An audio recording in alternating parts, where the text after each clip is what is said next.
다 실패했다. 한국만 남았다. 미국은 포기했고 중국은 회피했으며 일본은 체념했습니다. 하이퍼루프 한때는 꿈의 기술이라 불렸지만 전 세계가 등을 돌린 그 순간 조용히 아무도 모르게 한국이 시속 1017km의 벽을 넘었습니다. 그리고 그 안엔 단 한 방울도 흔들리지 않은 커피잔이 있었습니다. 도대체 한국은 어떻게 이걸 해낸 걸까요? 지금부터 그 놀랍고도 충격적인 이야기 시작합니다. 본격적인 이야기 들어가기 전에 잠시만요. 하이퍼튜브에 대한 여러분의 생각을 댓글에 작성해주세요. 또한 이야기 들으시면서 기대가 되신다면 구독, 좋아요로 함께해주세요. 제 이름은 에드워드 리처슨입니다. 한때는 버진 하이퍼루프의 수석 엔지니어였죠. 지금은 그저 평범한 컨설팅 회사 직원일 뿐이지만요. 제가 왜 이 이야기를 하는지 궁금하실 겁니다. 바로 며칠 전 한국에서 돌아온 직후부터 저는 매일 밤 잠을 이루지 못하고 있거든요. 제가 믿었던 모든 것이 무너진 날과 그 믿음이 다시 살아난 날의 이야기를 들려드리고 싶습니다. 저는 그날의 뜨거운 열기를 아직도 기억합니다. 2022년 11월 네바다 사막에서 불어오는 건조한 바람이 얼굴을 스치던 순간을 말이죠. 버진 하이퍼루프의 시험 트랙 앞에는 수백 명의 기자들이 몰려 있었습니다. 모두가 역사적인 순간을 목격하러 온 거였죠.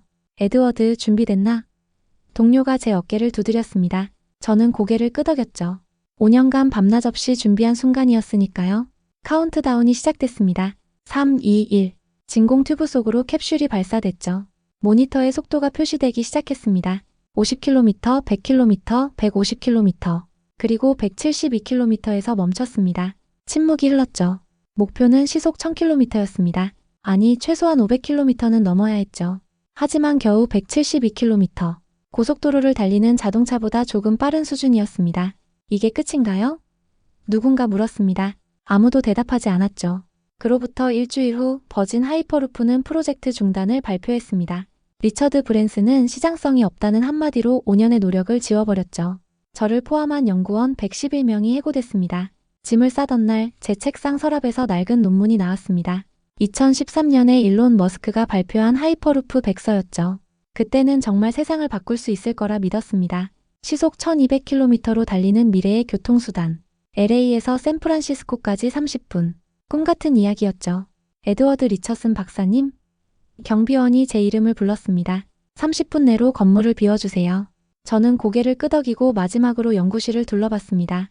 벽에 걸린 하이퍼루프 설계도가 눈에 들어왔죠. 한때는 인류의 미래라고 불렸던 그 설계도를 떼어내 쓰레기통에 버렸습니다. 2년이 흘렀습니다. 저는 작은 컨설팅 회사에서 일하고 있었죠. 하이퍼루프는 이미 과거의 실패작이 됐습니다. 머스크도 브랜슨도 더 이상 그 이름을 입에 올리지 않았죠. 그러던 어느 날 이메일 한 통이 왔습니다. 발신자는 한국철도기술연구원이었죠. 에드워드 리처슨 박사님, 안녕하세요. 저희가 개최하는 초고속 교통기술 컨퍼런스에 초청하고자 합니다. K-하이퍼튜브 시연도 준비되어 있습니다. 저는 코웃음을 쳤습니다. 한국? 하이퍼튜브?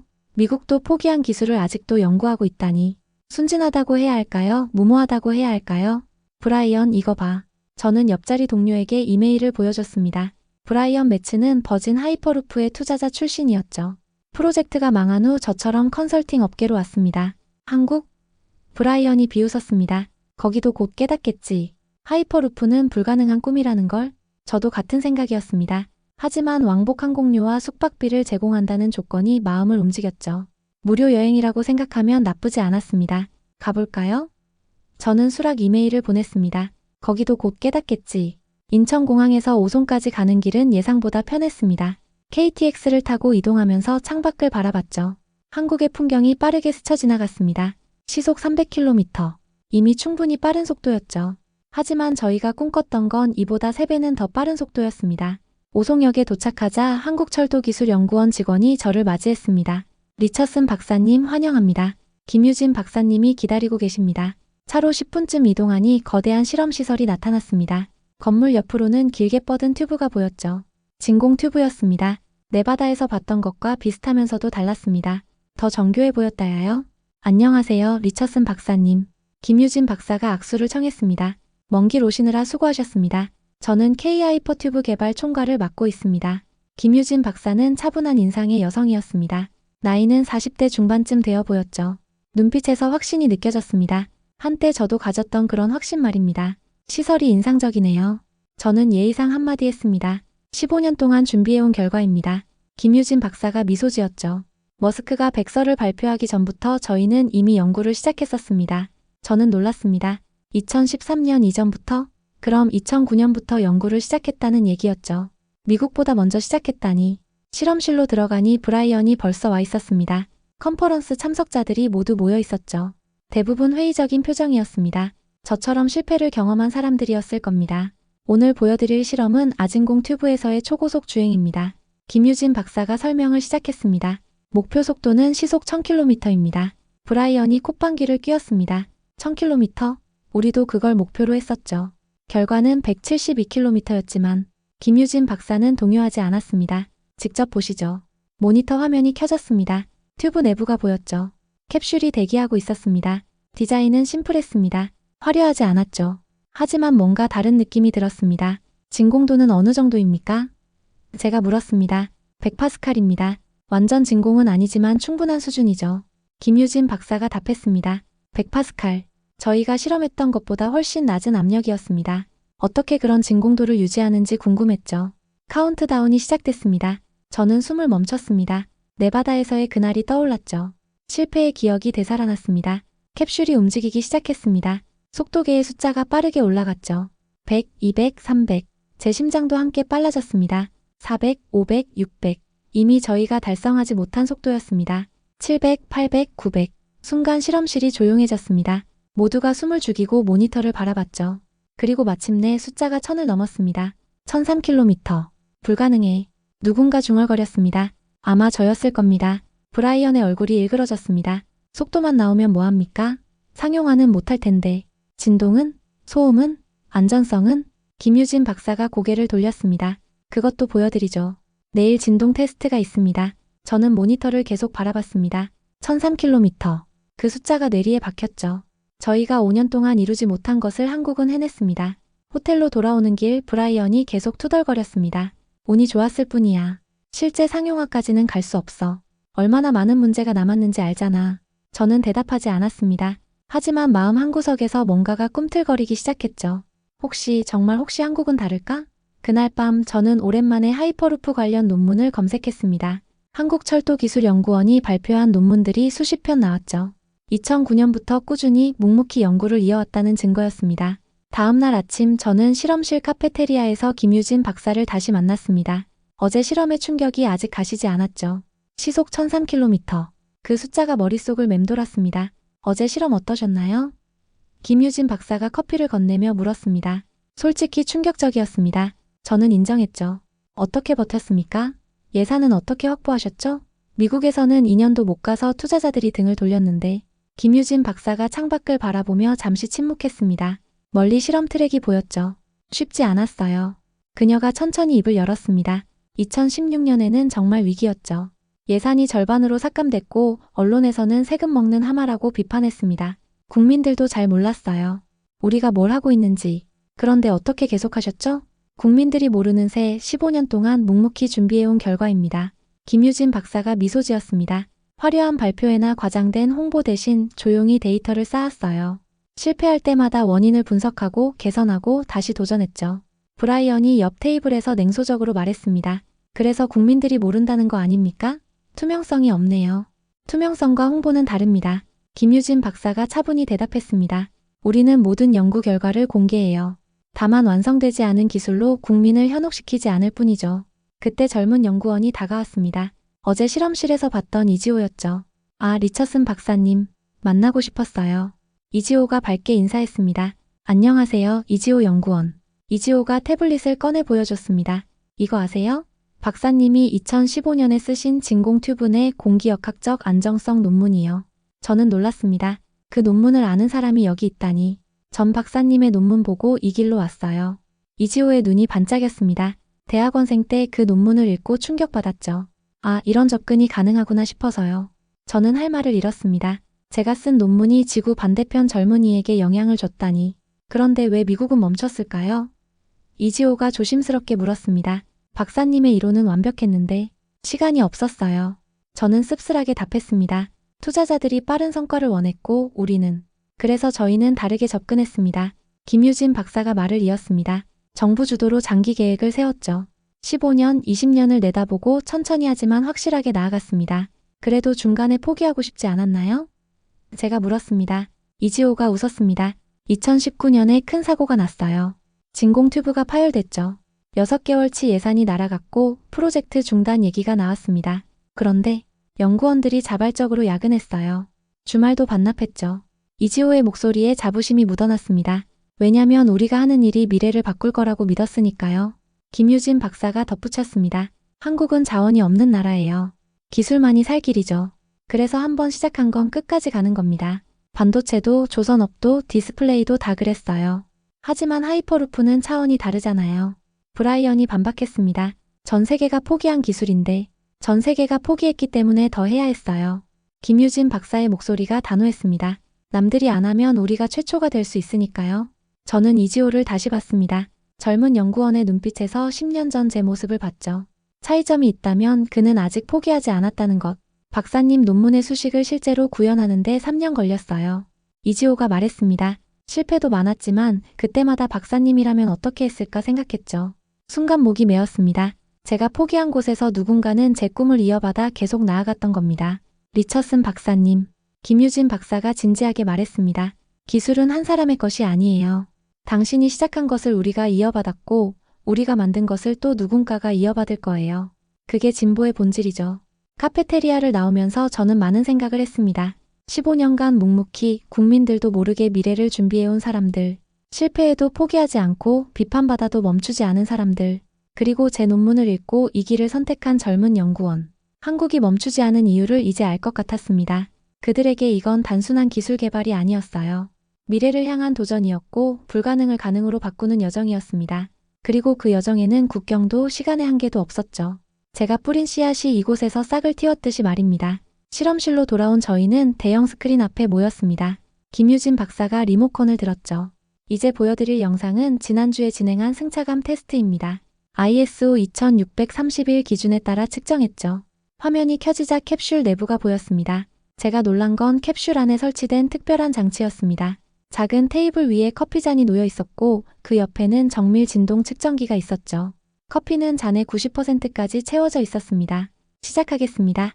영상 속에서 음성이 들렸습니다. 캡슐이 움직이기 시작했습니다. 속도계가 100, 200, 300km를 차례로 찍었죠. 저는 커피잔을 뚫어지게 바라봤습니다.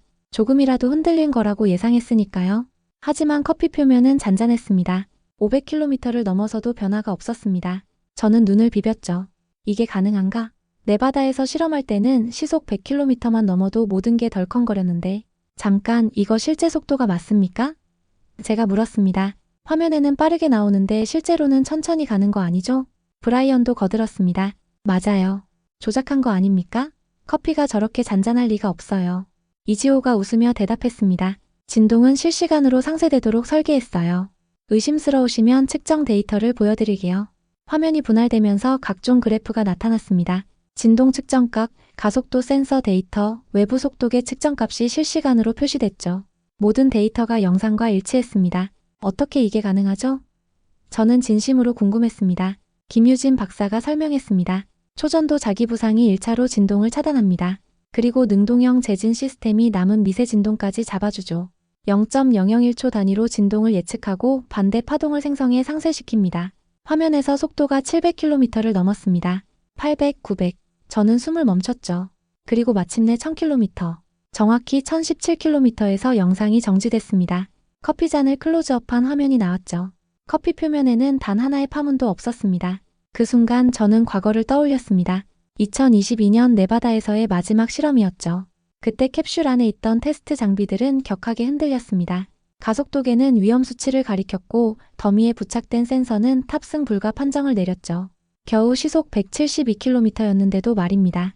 모든 게 흔들렸었습니다. 우리의 꿈도 희망도 그리고 투자자들의 신뢰도요. 세계에서 유일한 기술인가요? 제가 물었습니다. 네.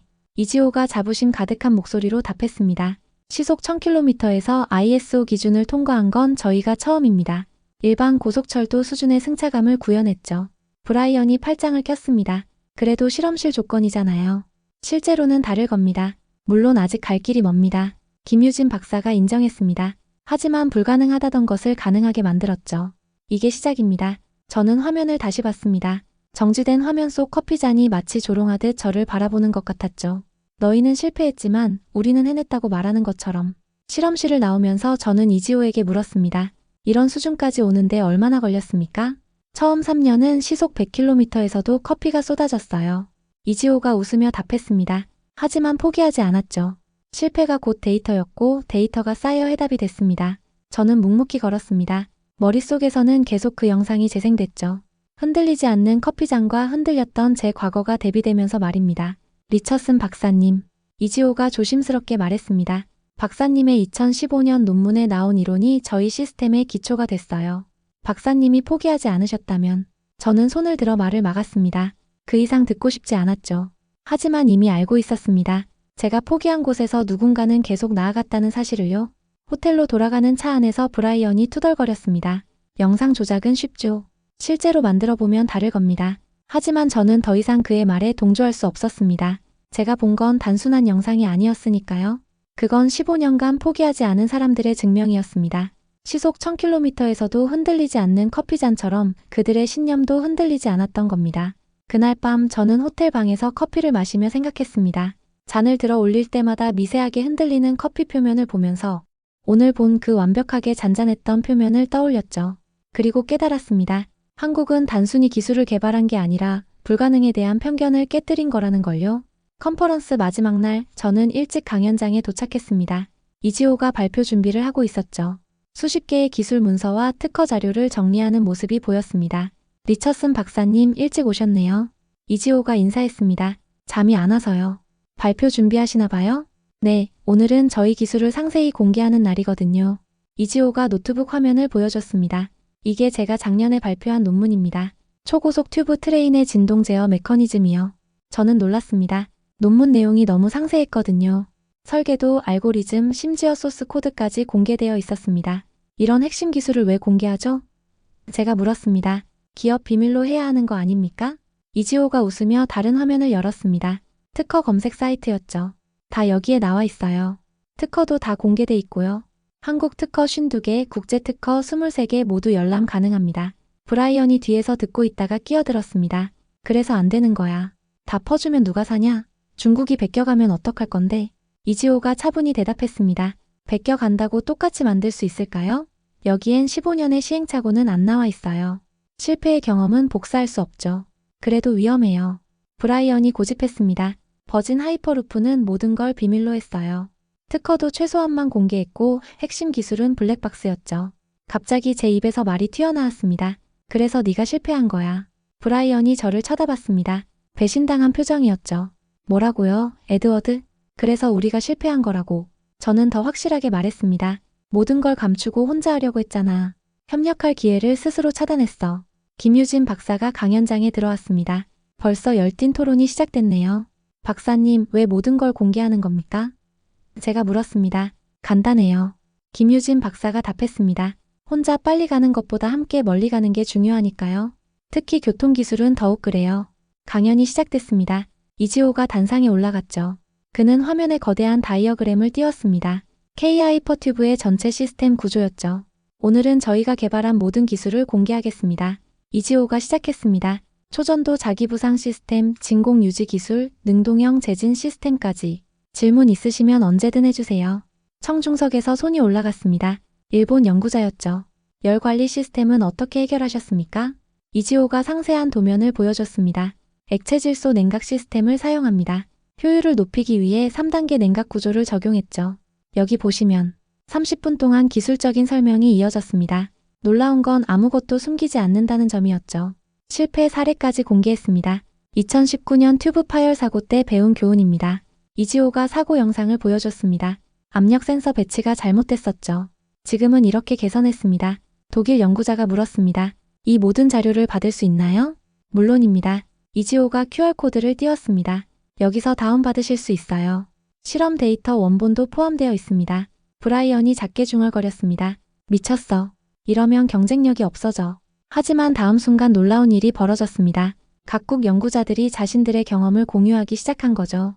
저희도 비슷한 문제가 있었어요. 프랑스 연구자가 말했습니다. 이렇게 해결했는데 참고하시면 좋을 것 같아요. 우리 대학에서 개발한 신소재가 있는데 함께 테스트해 볼 수 있을까요? 미국 교수가 제안했습니다. 강연장이 거대한 브레인스토밍 장이 됐습니다. 기술을 공개하자 오히려 더 많은 아이디어가 모였죠. 보셨죠? 김유진 박사가 제게 속삭였습니다. 이게 공개의 힘입니다. 우리가 일을 주면 10이 돌아와요. 강연이 끝난 후 이지호가 제게 다가왔습니다. 리처슨 박사님 어떠셨어요? 충격적이었어요. 저는 솔직히 말했습니다. 우리는 특허 하나도 아껴가며 숨겼는데 그래서 혼자 남으신 거 아닐까요? 이지호가 조심스럽게 말했습니다. 저는 할 말이 없었습니다. 맞는 말이었으니까요. 우리는 기술을 금고에 가뒀고 결국 그 금고와 함께 묻혔습니다. 호텔로 돌아오는 길 브라이언이 불평했습니다. 저런 식으로 하면 절대 돈이 안 돼. 비즈니스를 모르는 거야. 정말 그럴까? 제가 반문했습니다. 오늘 강연장에서 일어난 일을 못 봤어? 전 세계 연구자들이 한국과 협력하고 싶어 했잖아. 그게 돈이 되냐고. 저는 브라이언을 똑바로 봤습니다. 기술의 가치는 독점이 아니라 확산해서 나와. 한국은 그걸 아는 거야. 숨기지 않는 나라, 그게 진짜 경쟁력이야. 그날 밤 저는 이지호가 공개한 자료를 다운받아 살펴봤습니다. 정말 모든 게 들어있었죠. 15년의 연구가 투명하게 공개되어 있었습니다. 그리고 깨달았습니다. 한국은 기술을 독점하는 대신 생태계를 만들고 있다는 걸요. 그들이 숨기지 않았기에 전 세계가 함께 갈 수 있는 길이 열린 겁니다. 마지막 미팅은 한국철도기술연구원 원장실에서 진행됐습니다. 김유진 박사와 함께 들어간 저는 벽에 걸린 사진들을 봤습니다. 역대 대통령들이 연구원을 방문했던 사진들이었죠.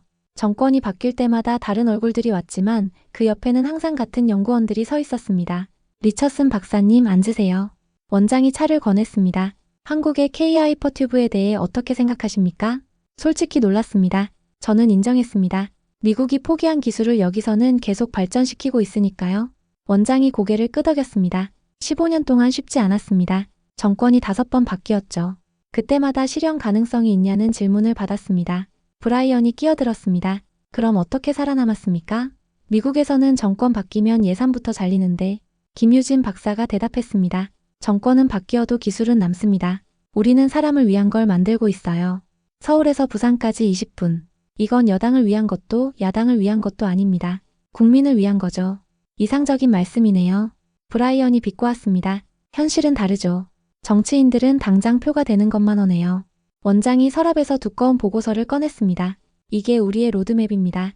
2009년에 만들어서 매년 업데이트하고 있죠. 정권이 바뀔 때마다 이걸 들고 설명하러 갑니다. 저는 보고서를 펼쳐봤습니다. 2038년까지의 계획이 상세히 나와 있었죠. 기술 개발 단계, 필요 예산, 예상 효과까지. 놀라운 건 지난 15년간의 진행 상황이 계획과 거의 일치한다는 점이었습니다. 2013년에 예산이 반토막 났을 때도 포기하지 않았습니다. 원장이 말했습니다. 연구원들이 자발적으로 야근하고 주말도 반납했죠. 왜냐고요? 이게 미래니까요. 이지호가 거들었습니다. 저희 아버지가 그러시더라고요. 1970년대에 경부고속도로 만들 때도 다들 반대했대요. 차도 없는데 왜 고속도로를 만드냐고. 하지만 만들어 놓으니 차가 늘어났죠. K-하이퍼튜브도 마찬가지입니다. 김유진 박사가 말했습니다. 지금은 아직 실험 단계지만 언젠가는 현실이 될 겁니다. 그때를 위해 준비하는 거죠. 브라이언이 고개를 저었습니다. 정권 바뀌면 다 뒤집히지. 한국도 마찬가지일 거야. 그때 원장이 웃었습니다. 그래서 우리가 하는 일이 있습니다. 새 정권이 들어설 때마다 시승 행사를 해요. 국회의원들, 장관들을 초청해서 직접 체험하게 하죠. 시속 1000km를 경험하고 나면 다들 생각이 바뀝니다. 마케팅이군요. 브라이언이 말했습니다. 아닙니다. 원장이 정색했습니다. 교육입니다. 미래를 보여주는 거죠. 정치인들도 국민이고 국민이 원하면 정치인도 움직입니다. 저는 갑자기 네바다에서의 기억이 떠올랐습니다. 우리는 정치인들을 초대한 적이 없었죠. 투자자들만 불렀습니다. 그들에게 수익률을 약속했고 실패하자 모두 떠났습니다. 그런데 이익은 언제 날까요? 브라이언이 물었습니다. 15년 투자했는데 아직도 실험 단계잖아요.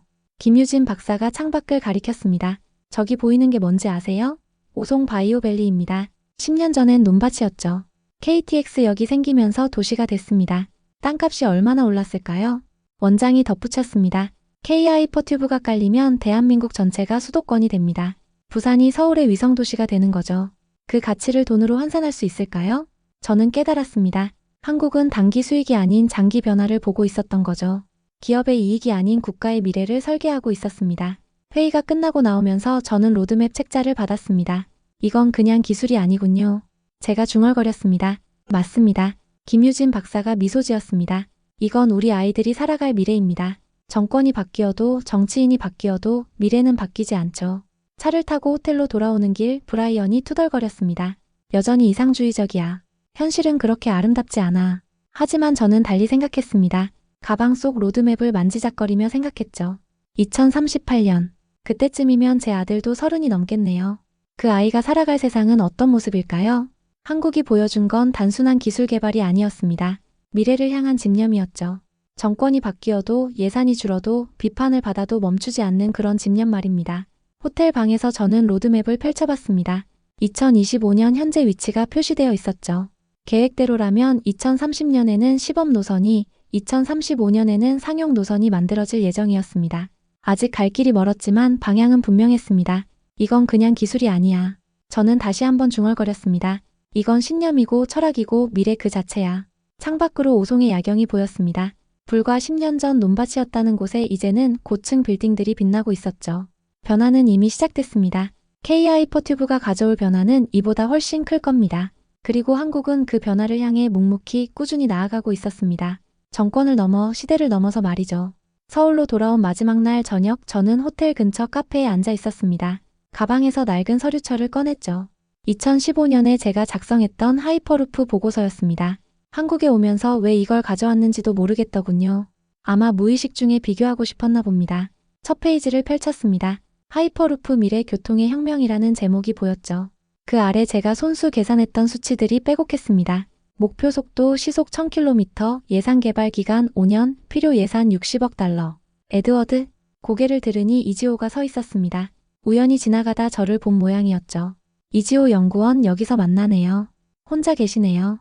브라이언 씨는요? 먼저 호텔로 갔습니다. 저는 의자를 가리켰습니다. 앉으실래요? 이지호가 앉아 저는 보고서를 보여줬습니다. 이게 제가 10년 전에 쓴 겁니다. 한때는 이게 세상을 바꿀 거라고 믿었죠. 이지호가 조심스럽게 페이지를 넘겼습니다. 그의 눈이 반짝였죠. 이 수치, 저희가 달성한 것과 거의 같네요. 박사님도 시속 1000km를 목표로 하셨군요. 목표였죠. 저는 씁쓸하게 웃었습니다. 하지만 172km에서 멈췄습니다. 이지호가 한 페이지에서 멈췄습니다. 진동 제어 시스템 설계도였죠. 이 아이디어, 정말 혁신적이에요. 왜 구현하지 못하셨죠? 시간이 없었어요. 저는 한숨을 쉬었습니다. 투자자들이 빠른 결과를 원했고 우리는 제대로 된 실험도 못하고 시연회를 열어야 했죠. 준비가 안 됐는데도 말입니다. 이지호가 고개를 끄덕였습니다. 저희도 비슷한 압박을 받았어요. 2016년에는 정말 프로젝트가 취소될 뻔했죠. 하지만 여러분은 멈추지 않았죠. 제가 그의 말을 받았습니다. 네. 이지호가 미소 지었습니다. 기술도 중요하지만 더 중요한 건 인내였어요. 박사님의 이론은 완벽했어요. 다만 그걸 실현할 시간이 부족했을 뿐이죠. 저는 커피잔을 내려다봤습니다. 그리고 갑자기 모든 게 선명해졌죠. 제가 계산했던 수치와 오송에서 본 실험 결과가 겹쳐 보였습니다. 1000km. 제가 꿈꿨던 바로 그 속도를 한국이 실현했습니다. 순간 뭔가가 제 안에서 무너졌습니다. 억눌러왔던 감정이 터져나왔죠. 그걸 왜 우리는 못했을까요? 제 목소리가 떨렸습니다. 이지호가 잠시 침묵했다가 조용히 말했습니다. 못한 게 아니라 멈춘 거 아닐까요? 박사님의 연구는 틀리지 않았어요. 다만 너무 일찍 포기하신 거죠. 저는 손으로 얼굴을 감쌌습니다. 10년간 억눌렀던 후회가 밀려왔죠. 우리가 조금만 더 버텼다면, 투자자들의 압박을 조금만 더 견뎠다면 혹시 우리도 해낼 수 있지 않았을까요? 리처슨 박사님. 이지호가 제 어깨에 손을 얹었습니다. 후회하지 마세요. 박사님이 뿌린 씨앗이 한국에서 꽃을 피운 겁니다. 기술에는 국경이 없잖아요. 하지만 전 포기했어요. 제 목소리가 갈라졌습니다. 172km에서 멈추고 도망쳤죠. 그런데 여러분은 계속 갔어요. 이지호가 자신의 가방에서 뭔가를 꺼냈습니다. K-하이퍼튜브 로고가 새겨진 작은 모형이었죠. 이거 드릴게요. 그가 말했습니다. 저희가 만든 캡슐 모형이에요. 박사님의 설계를 참고해서 만들었죠. 어떤 의미에서는 박사님도 함께 만드신 거예요. 저는 떨리는 손으로 모형을 받았습니다. 작지만 정교했죠. 마치 제 잃어버린 꿈을 축소해 놓은 것 같았습니다. 기술도 인내도. 한국은 멈추지 않았어요. 이지호가 일어서며 말했습니다. 그리고 박사님도 아직 늦지 않았어요. 다시 시작할 수 있습니다. 이지호가 떠난 후 저는 한참 동안 그 자리에 앉아 있었습니다. 손에 든 모형을 바라보며 많은 생각을 했죠. 실패, 포기, 후회. 그리고 한국이 보여준 가능성. 호텔로 돌아가는 길 서울의 야경이 눈에 들어왔습니다. 10년 전과는 완전히 다른 도시였죠. 변화하고 성장하고 앞으로 나아가는 도시. 마치 K-하이퍼튜브처럼 말입니다. 방에 들어와 짐을 쌌습니다. 내일이면 미국으로 돌아가야 했죠. 하지만 뭔가가 달라졌습니다. 가방에 넣은 건 단순한 기념품이 아니었습니다. 한국이 보여준 가능성 그리고 다시 시작할 수 있다는 희망이었죠. 창밖을 보니 한강이 보였습니다. 쉬지 않고 흐르는 강물처럼 한국의 연구자들도 멈추지 않고 앞으로 나아갔습니다. 저는 그날 무너졌지만 동시에 다시 일어설 힘을 얻었습니다. 한국이 K-하이퍼튜브가 제게 보여준 건 단순한 기술이 아니었습니다. 포기하지 않는 인간의 의지였죠. 책상 위에 2015년 보고서를 펼쳐놓고 다시 읽었습니다. 그리고 깨달았죠. 이건 실패의 기록이 아니라 시작점이었다는 걸요. 한국이 그걸 증명했습니다. 이제는 제가 다시 시작할 차례였습니다. 귀국 전날 밤 저는 호텔 방에서 노트북을 열었습니다. 빈 프레젠테이션 파일이 저를 기다리고 있었죠. 한참을 고민하다가 제목을 입력했습니다. K-하이퍼튜브 아직 세상에 없지만 가장 가까운 기술. 첫 슬라이드에는 오송에서 찍은 사진을 넣었습니다. 시속 1017km를 가리키는 속도계였죠. 그 다음 슬라이드에는 흔들리지 않는 커피잔 그리고 15년간의 연구 기록을 정리했습니다. 새벽 3시까지 작업했습니다. 단순한 기술 보고서가 아니었죠. 한국이 보여준 가능성에 대한 이야기였습니다. 실패를 딛고 일어선 사람들, 포기하지 않은 연구자들, 그리고 정권을 넘어선 비전에 대한 기록이었습니다. 똑똑, 문을 두드리는 소리에 고개를 들었습니다. 브라이언이었죠. 아직 안 잤어? 그가 들어오며 물었습니다. 발표 자료를 만들고 있었어요. 저는 화면을 보여줬습니다. 브라이언이 제목을 읽고 한숨을 쉬었습니다. 정말 이걸 발표할 거야? 우리 회사 클라이언트들이 뭐라고 할지 알아? 알아요. 저는 고개를 끄덕였습니다. 하지만 진실을 말해야죠. 한국은 정말로 가능성을 보여줬어요. 아직 상용화도 안 됐잖아. 브라이언이 반박했습니다. 맞아요. 아직 안 됐죠. 저는 인정했습니다. 하지만 불가능하다고 했던 시속 1000km를 달성했어요. 진동 문제도 해결했고 15년간 꾸준히 발전시켰죠. 이게 가능성이 아니면 뭐겠어요? 브라이언이 잠시 침묵하다가 물었습니다. 그래서 뭐가 달라? 우리가 할 수 있는 건 없잖아. 저는 가방에서 김유진 박사가 준 브로셔를 꺼냈습니다. 이건 기술이 아니라 태도예요. 포기하지 않는 태도, 함께 가려는 태도, 미래를 준비하는 태도. 그게 차이를 만들었죠. 다음 날 아침 공항으로 가는 길에 김유진 박사에게서 메시지가 왔습니다. 리처슨 박사님, 안전한 귀국 되시길 바랍니다. 언제든 다시 오세요. K-하이퍼튜브의 문은 항상 열려 있습니다. 저는 답장을 보냈습니다. 감사합니다. 곧 다시 뵙겠습니다. 이번엔 구경꾼이 아니라 참여자로요. 공항 라운지에서 저는 일기장을 꺼냈습니다. 이번 여행을 정리하고 싶었죠.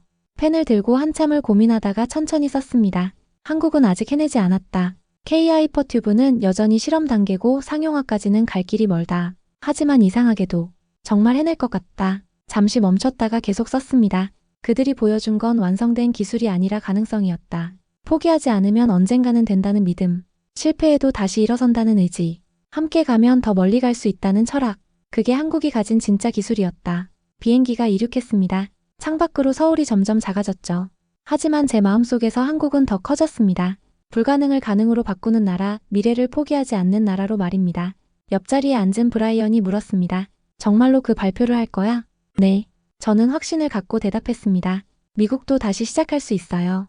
한국이 증명했잖아요. 하지만 이건 가능성의 문제예요. 제가 그의 말을 끊었습니다. 기술은 이미 증명됐어요. 이제 필요한 건 의지죠.